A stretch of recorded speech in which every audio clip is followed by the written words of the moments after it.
There's a limiting belief that we hear a lot where it's like, oh, my brand could never make viral organic content. I'm an attorney. I'm like, I could give you viral ideas in 2 seconds.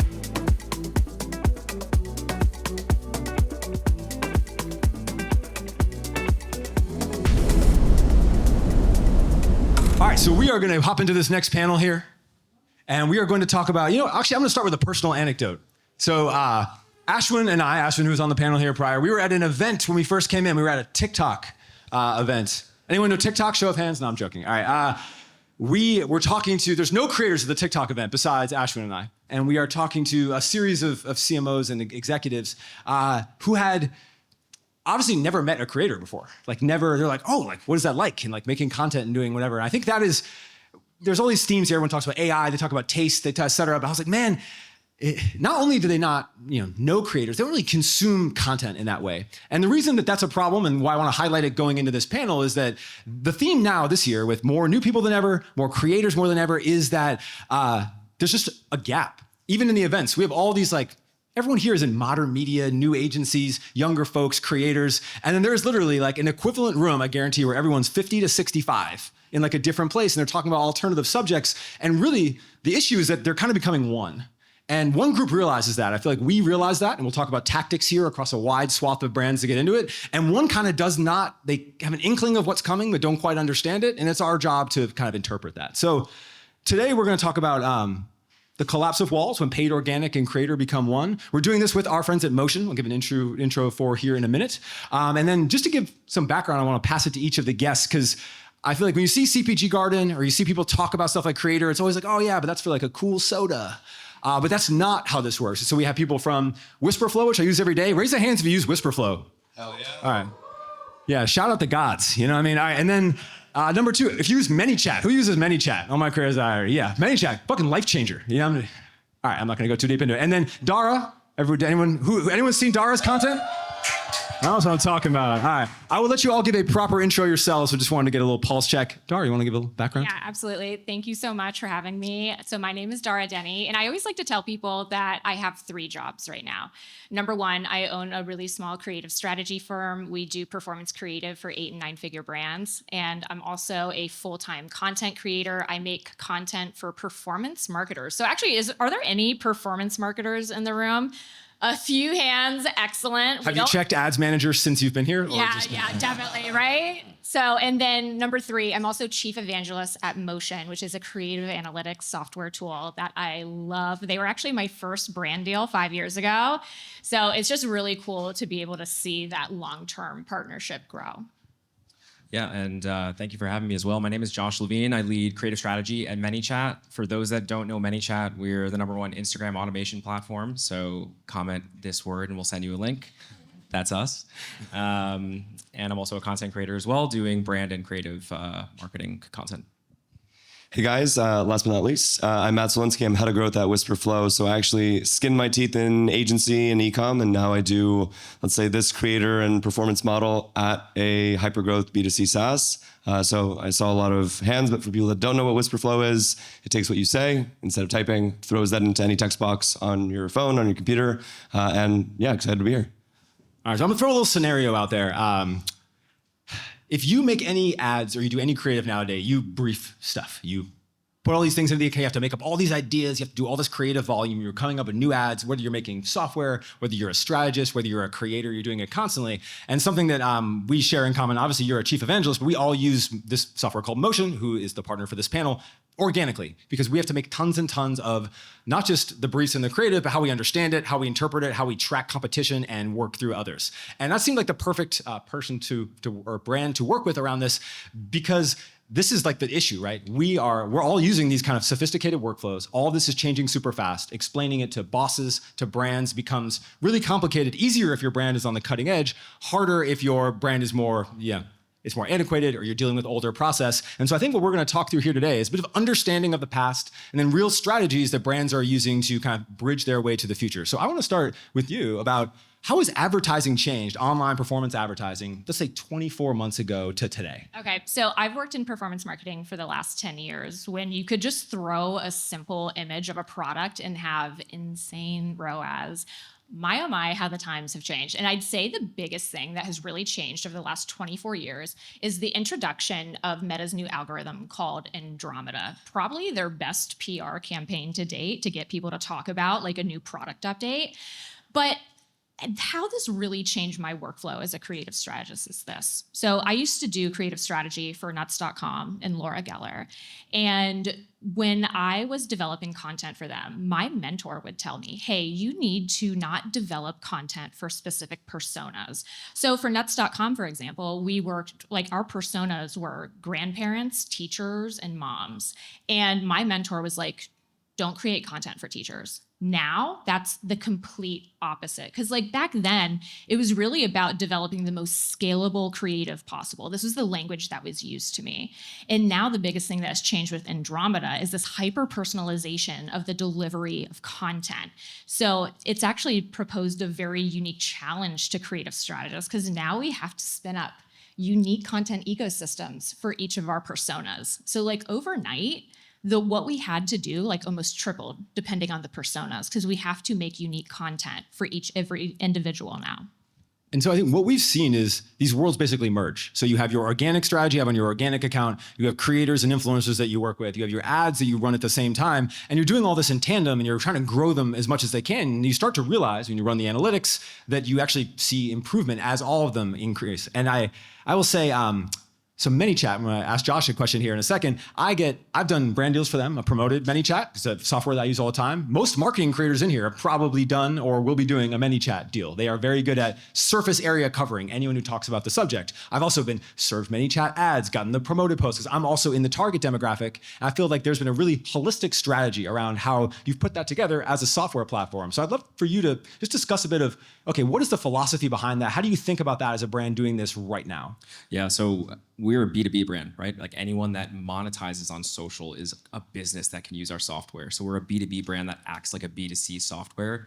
Something that we've done that is very unique to Manychat is we value impressions. It's a lost KPI that people don't actually track or care about anymore. Everything is CAC, everything is conversion rates, but impressions matter. And impressions are different across different channels. And I can tell you that because I imagine that the impression that you're getting of all of us here is very different than the impression that you get on organic social media, right? That's a very different impression. And that's the same thing across every other channel that we do, right? Events, influencer marketing, email marketing. So the way that we run all of our marketing is integrated, right? We track impressions. We try to track the quality of each impression as well. And the best way that we can create high quality impressions is by working with creators. They are people that have strong, unique voices. And to Dara's point, Andromeda has driven the need for volume more than ever. We are testing more than ever. We need unique voices on social to target different messages, different audiences. Because when we are a platform that is looking to monetize on social media, that can be a tremendous amount of different people. There are fashion bloggers, there are AI creators, and the through line that they have is that they're trying to make money from social media. They're trying to be businesses, and we need people that can communicate, that understand their audience, and can do that at scale. And the only way we can do that is by working with creators. And something that we're intentionally trying to do, it's probably gonna increase soon, but I'm trying to put 4 out of every 10 impressions on paid behind a creator, just wherever we are. And that's trying to scale as well. And that's because we really believe in what all of you guys are doing on social media platforms.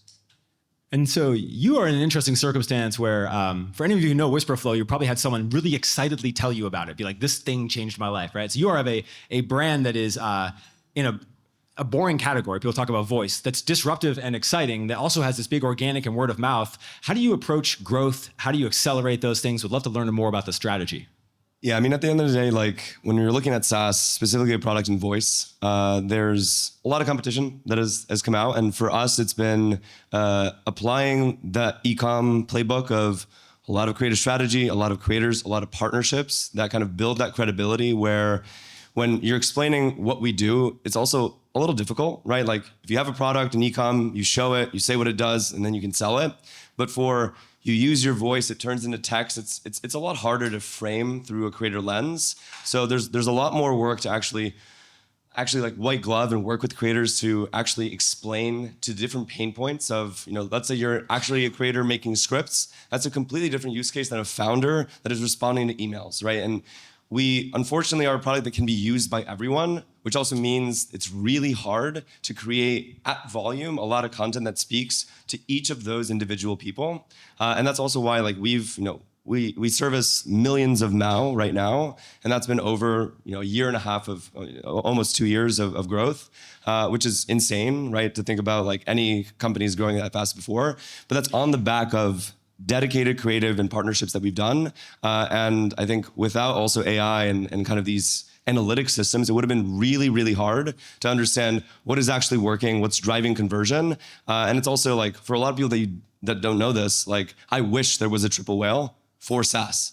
Like there's not, right? Conversion tracking, like MMM, like all of this is entirely technical and manual. And I had to spin that up from zero, being marketing employee 1 at Wispr. And like I had to do everything that I loved in ecom, bring that into SaaS. And that's also like the best SaaS businesses function like high growth ecom brands. And that's like where you'll see the best growth is the companies that apply that strategy. Yeah, and I think there's a limiting belief that we hear a lot where it's like, oh, my brand could never make viral organic content. I'm an attorney. I'm like, I could give you viral ideas in 2 seconds. All right. And then you look at, all right, we can't run that playbook. That's for D2C brands. That's for X or Y. This is a playbook across basically any non-regulated industry can kind of look at the same thing. It's just taking that leap of faith. And what I love about is being able to point to examples like that. Well, yeah, look, this is a voice product that, with AI, like AI tech that can leverage that. Claude, I think, being an excellent example of an enterprise application. But I want to double tap on your comment real quick and just give people some perspective.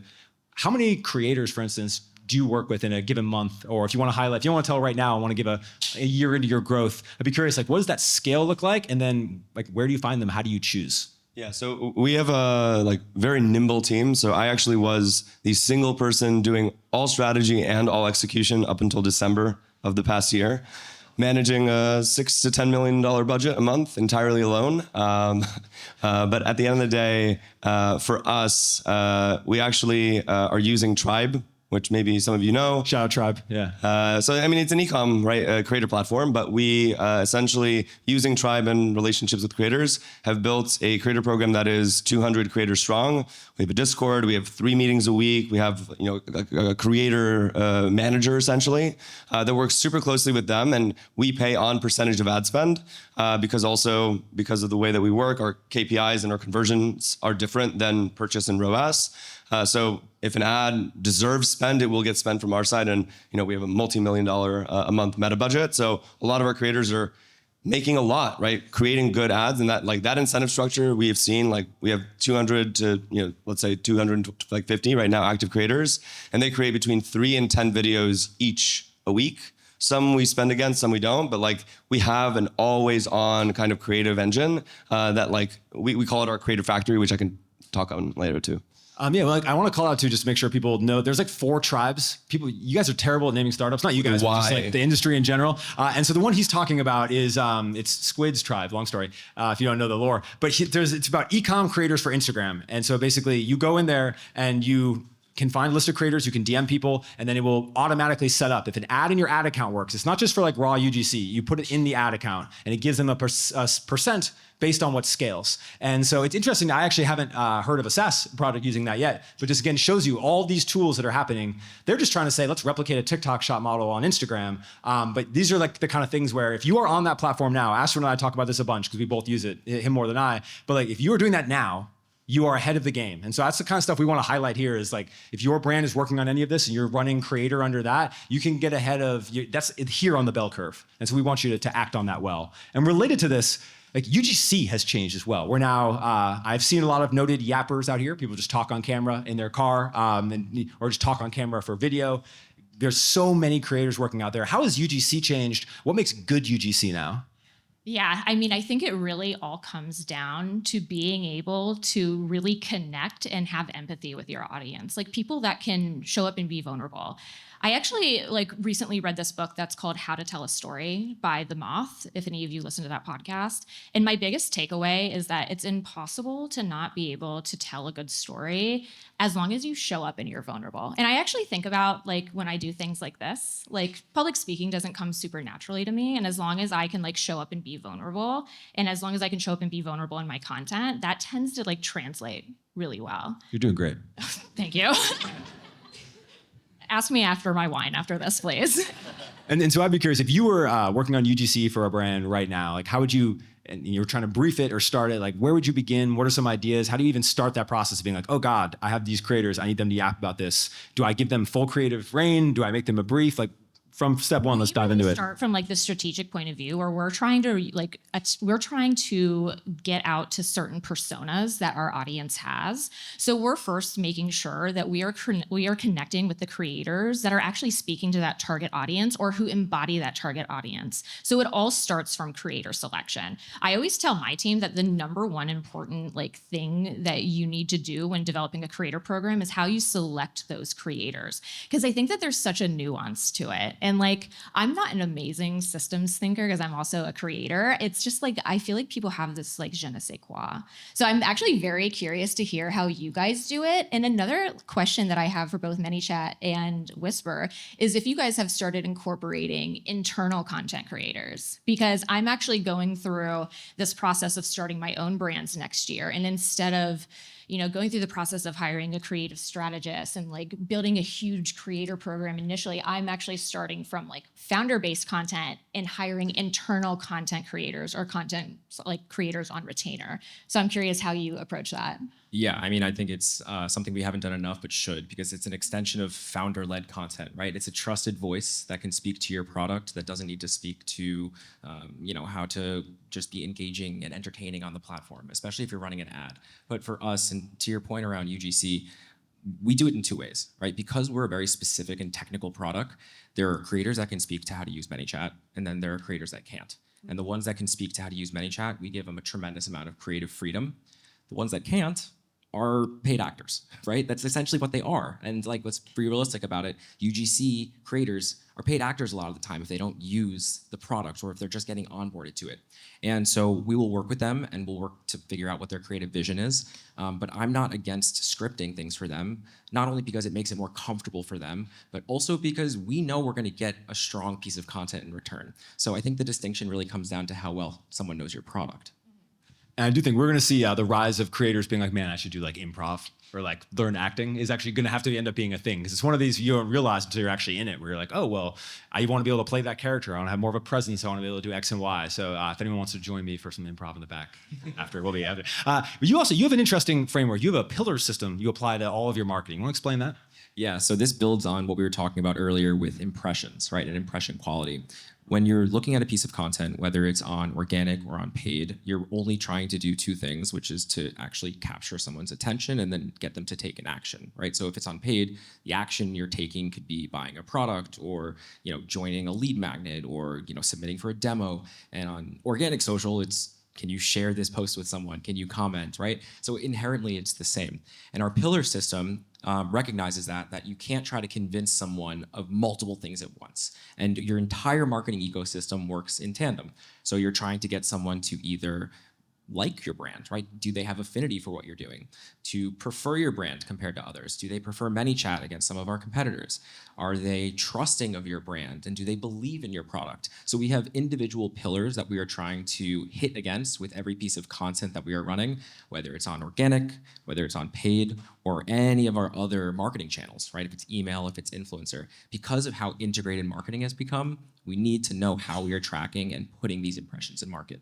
Are you doing your your pillars as different personas or as different levels of the marketing funnel? Are they different big sweeping angles like Groons and GLP-1? I would say geo is the best one, right? There's certain markets, we're global and localization is a big thing for us. But the way that someone perceives Manychat in Brazil is very different than how they perceive us in the United States.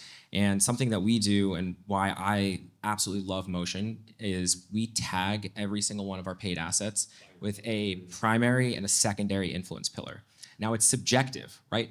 I work with our paid media team and they're gonna say, hey, I think this really hits on, they are gonna find some affinity for our brand, or they're gonna really start to believe in our product. But I can know exactly how many impressions I'm putting in market that is driving the belief in our product based on any geo, and Motion allows us to do that at scale. Yeah, I think that's something, there's a a misconception, not a misconception, but like a bad strategy practice that came from creative volume, where you're putting so many things in there and you're determining it on an ad by ad basis or a campaign by campaign basis versus what are these outliers? Is it, the gender of the creator? Is it the message that's happening? Like finding those things is kind of the key to scale in a lot of cases, and just something worth noting that if you are beginning to look at, we're moving to hundreds of ads, thousands of ads in the ad account. How do we have a tagging system in motion? What are those things that matter to us? What do we measure and why? Because even if an ad fails, it's going to be able to teach you with data points about what comes next. And so Matt, I'm curious, you ran this all yourself. Now you're building an org. I think one of the biggest challenges people see at Cannes is that a lot of these brands can't pivot. They can't actually build like a modern team of the future. As you think about expanding, you think about strategy, ads, organic, are these different teams? Are they different roles? Are they specialists? Like how are you looking to build this out?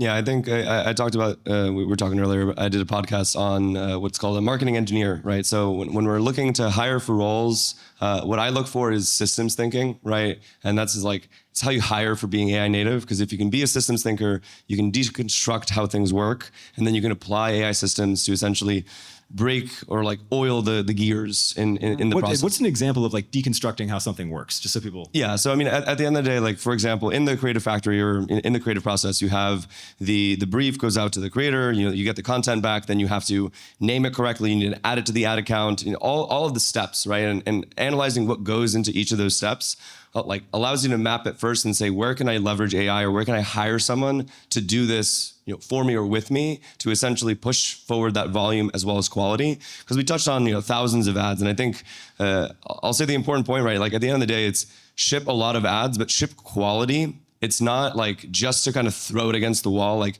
be truly unique in the angles and things that you're shipping, because there comes a point that you're just kind of like sending everything that is literally the same, and like with no uniqueness, then like Andromeda and everything is actually not going to pick that up. And I think that's also like it's really easy to go into that pitfall. But going back to the hiring point, right? I think for us, I think the tastes, the understanding of how to actually explain what we do is kind of who we want to bring into the team.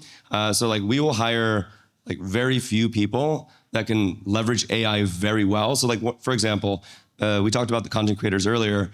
We have an internal content creator that was like our first UGC content was being made by him, but because he is a content creator, he understands creators and he actually evolved to managing the entire program. And that's why I think it's super important to have that sense in-house and understanding of what it means to actually work with the creator, what goes into their headspace. And I think that's like understanding, like that was a gap for me. Like I never worked with the creators. I was never a creator myself. And that was a hire I had to bring in to essentially understand that is the room to scale and bring that kind of talent to the org. And there's this point came up about basically creative redundancy. People are putting a lot of ads in the ad account, but they're all the same. I'm curious to know, like, what are some ads that you're opening a new account, you're going into a new thing. What are like, hey, we have to do these? What are a few UGC ideas or just ads to throw out there people can notate and go run? Yeah, so I always look for a few. Number one, I always want to see what type of top of funnel content they're running. So are they leading into really like native, organic, real strategies? Like think 8-second video with something quippy, like that would attract like your largest audience. I think a lot of times, especially creative strategists and performance marketers, we get stuck in the problem solution of it all. So I want to make sure, hey, do they have good top of funnel content? Are they leaning into also some more like objection handling? Do they even know what their common objections are when purchasing from paid social? And of course, like looking for more of that like founder-led or employee-led content to see like how are you pulling back the curtain on like the behind the scenes of your org. And yeah. Do you find yourself leaning into video more than static? I do. Yeah. I actually kind of a hot take that I have is I think statics are going to be completely automated within like the next 3 months. Like, static gen was something that I think a lot of performance marketers want to lean into as a place to test. And I've actually I've been able to scale static super hard. There's absolutely a place for them. But if you are just bringing statics and mashups to your ad account, you are bringing a butter knife to a gunfight. When it comes to like performance, you need creators. And that's actually the kind of fun thing I think about Cannes this year is like, if you are a creator, I know there's a lot of us here, like you guys are actually the most important people in the room this year. Like I've attended Cannes before previously, and it was very much like capital A advertising. And like creators have this intense, cool presence this year. Well, I'd also say that for creators that want to market themselves in the UGC, and I'm going to kind of pass this back to how you guys work with them in a minute, but you kind of have to have a reason to be higher paid, right? There's infinite gigs out there of like $2,000 for 25 assets, like stuff that you're like, okay, but like I don't really want to do this. But then I've noticed in the last big scaled account I was working on where we were using a lot of creator inside of it, we had basically our pillars of ads we would run. Every single time we have a new campaign or a monthly refresh, and that's how we'd set it up. We would do comparison ad, we would do a static comparison ad, and we would do it with a creator. We would do an unboxing, then we'd do an ASMR unboxing, then we'd do a lo-fi and a hi-fi ASMR unboxing. And we'd kind of gone through a lot of these. Green screen was another one. We had our list, it was like 10, 12 things. And we would repeat those and then potentially add new things. But we found if we had a creator that slotted into it that was good at it, we knew the ad scaled, like we're willing to pay whatever. And so an example for that was the ASMR ads. We had a girl who had amazing lighting. I don't know how she set it up and just used her hands. I think she was still shooting on an iPhone and she just created really beautiful, like 20-second spots. We were paying her $1,000 an ad. I don't know how long it took her, don't care. And we would get 3 or 4 of those every single time. But she was, okay, she does the ASMR ads with the light. I can put that in the doc. You're known for doing that really, the specific thing. Becomes a really useful way to differentiate it, and knowing what's in the ad account, what people are running, the kind of things that, you know, you run through the motion account, like what are the top performers for this brand or that brand, you can basically make yourself more valuable. And I'm curious what kind of formats you use with creators, statics, you know, anything in that actual like creative process you guys are using. Yeah, for us, I mean, formats are incredibly important, but I lean less on formats and more on just distinct voice and distinct visuals like you're talking about, right? I'm scanning thousands of creators a year. They all start to blend together. If you can find a way to stand out, if you have a different editing style, if you can find a way to hook me, it's probably because you've done something different, because we watch thousands and thousands of videos. Something that I look for when I'm working with creator is, this might be a take, so like clutch your pearls. Aggregated, yeah. I don't care about the hook at all, and I think a lot of people are like, I need to find a good hook. But like, if you hook me and it doesn't connect to anything, like it's a useless impression for me. I care about what's happening from like the 4th second to like the 15th second, and then I can work backwards to figure out the rest. Like if I can find a video that's actually like retaining me and hooking me all and holding me all the way through, like there's a million ways you can rechange your hook, right? Like if you find a hook that works, it's gonna be really hard to figure out the rest of it, to like piecemeal it and Frankenstein it all together too. Yeah, I mean, on the hook side, I think at the end of the day, like every brand and every creator has been hyper optimizing around these hooks. And like for our product, it's like we value explaining what it does versus just like getting the person to kind of go in and watch the video. So it goes really into how a creator, his own story is kind of connecting to the product. So like what we were talking earlier, like it's a must that the creator uses Wispr Flow. Like if you don't use Wispr Flow, you're not gonna explain it well. And that's also like on the creative diversity and creator side, like we purposefully have like pretty open-ended briefs to leave license to the creator, where every single person is going to bring in their own story of how they're using it in their day-to-day and keep it genuine and authentic. And that's the only way we don't have literally all of the same of like, 4x faster than there's a world where they're like, it's all the same voice and tone. And that's like the opposite of what you want to see.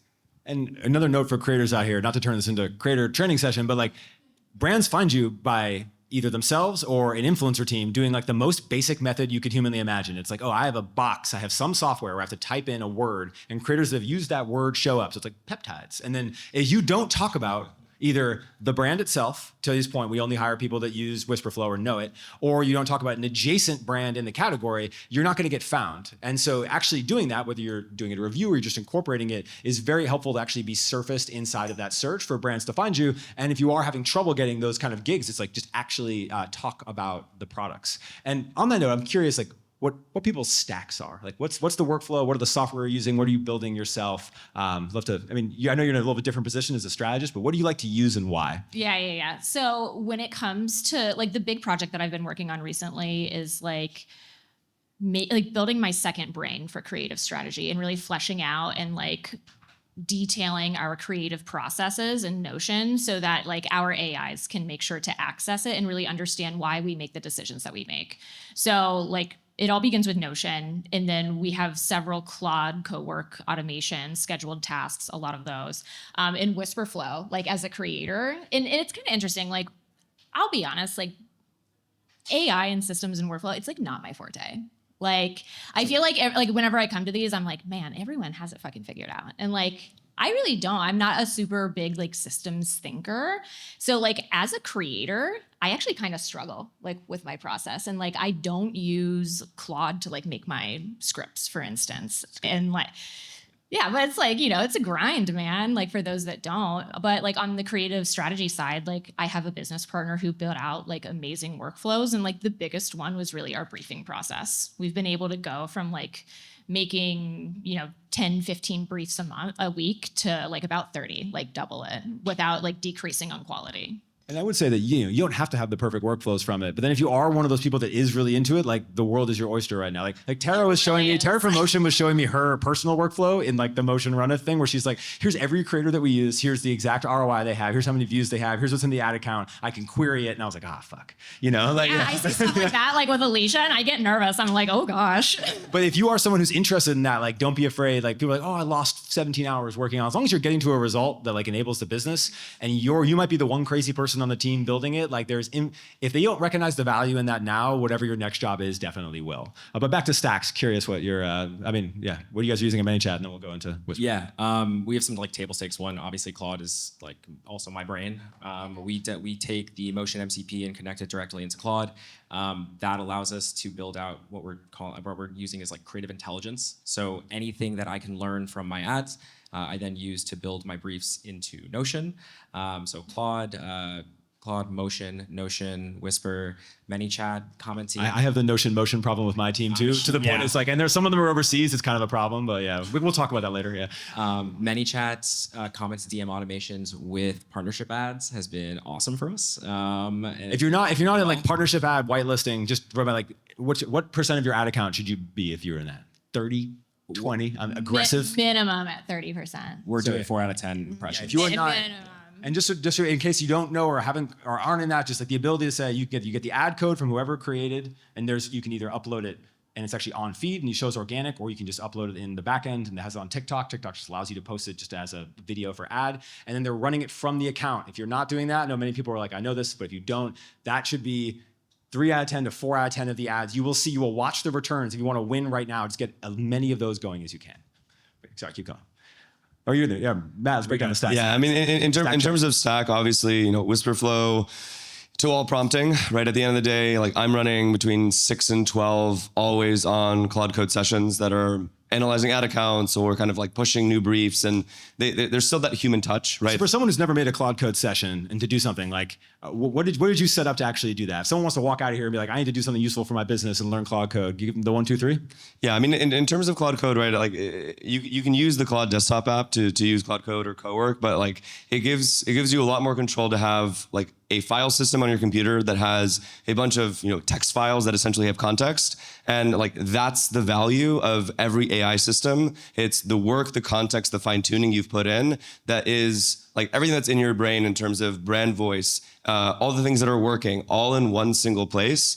And like what a Claude Code session essentially is doing is it checks in every hour of the performance of certain ads, and we run our ad account in 3 kind of stages: exploration, iteration, and scaling. So all the new ideas that drop into exploration, and those are more top of funnel. Like the ability of Meta to spend towards a new idea means it's fresh, it's new, but that is automatically moved into iteration. Already new briefs around iteration are spun up. That goes to our static teams. That goes into our content creators, and like Hector that runs our creator program essentially takes those briefs and fine tunes them, obviously to curate them to creators. But Claude Code is doing all of the moving between ads, and like that's why right now we have one media buyer that's running a multi-million-dollar account, and they don't do any. Like they don't publish ads, nothing happens manually at all. They don't even move ads between pages. Everything is entirely automated using the MCPs. So we're using Motion. We actually use Ad Manage to ship and send a lot of ads that way. And it's like we've gotten to the point over the last 2 weeks where this is, I think, the second week that everything has entirely been automated, which is kind of scary. But it goes into like we still have fine-tuned control over the whole thing, but like we can have so much more going on than like ever before. And is that the extent? I know you mentioned this idea of like the creative factory. What's the full extent of that? I know that's like a portion of it. I'd love to just get the breakdown. Yeah. So I mean, at the end of the day, let's say it starts with the idea, the brief, but then we get the content. Let's say that's the first input from a creator or static, and that already goes into the Claude system to analyze what is in the creative. What angle and how are we tagging it? We're also using motion, but we have our own kind of like tagging means.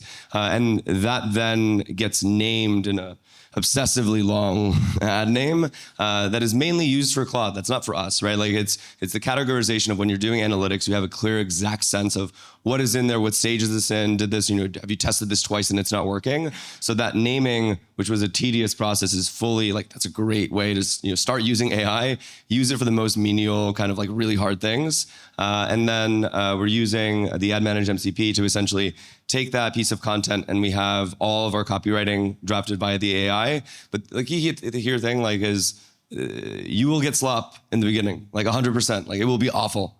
But like use Wispr Flow or whatever you're doing to like give it feedback like you would an employee, right? Like the only way you can get the systems to actually give you better results is to tell them why they're wrong, show them your taste, and they will end up eventually getting to that asymptote where it's really close to you doing it yourself. But it takes a lot of work. It took it took us a year and a half of me sitting 12 hours a day in Claude, telling it why it could be better, and then it eventually got there.